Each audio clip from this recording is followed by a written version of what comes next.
Hi everyone, welcome back. In this lecture, let us take a look into Spring Boot React Full Stack Application Architecture. Well, this is the full stack application architecture that we are going to follow in order to develop a full stack web application using Spring Boot and React.js. Well, this full stack application architecture follows client-server model. At a client side, we will build a React front-end application. At a server side, we will build Spring Boot backend application. Well, notice here in this full stack application architecture, we are going to create a separate project for React front-end application and separate project for Spring Boot backend application. Alright, and front-end application, backend application, both are loosely coupled. Alright, so Spring Boot backend application will basically exposes the REST APIs and React front-end application will consume those REST APIs. And both the applications are loosely coupled.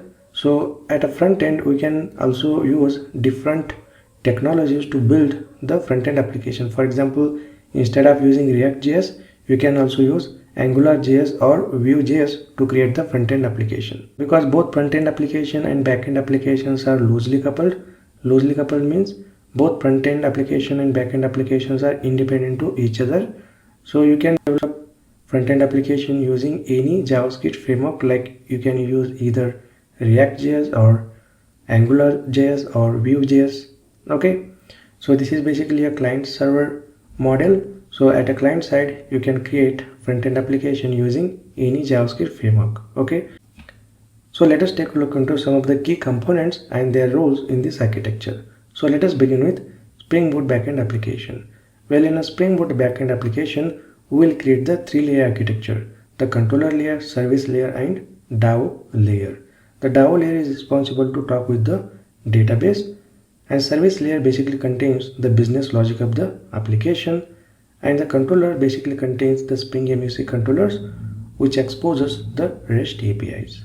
Next, we have a React front-end application. It consumes the REST APIs that is exposed by Spring Boot backend application. And in React front-end application, we create the components, services, router, and React is not concerned with the HTTP library. We have to use third-party HTTP library to make a REST API call. Okay, so in this project, we are going to use Axios HTTP library to make the REST API call in a React application. Okay, and we are going to use a JSON format to exchange the data between React front-end application and Spring Boot backend application.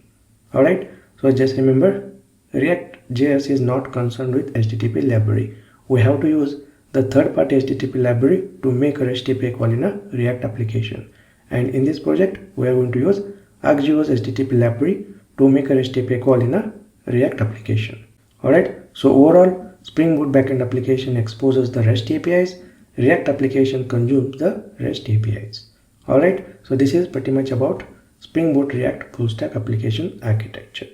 Alright, great. I will see you in the next lecture.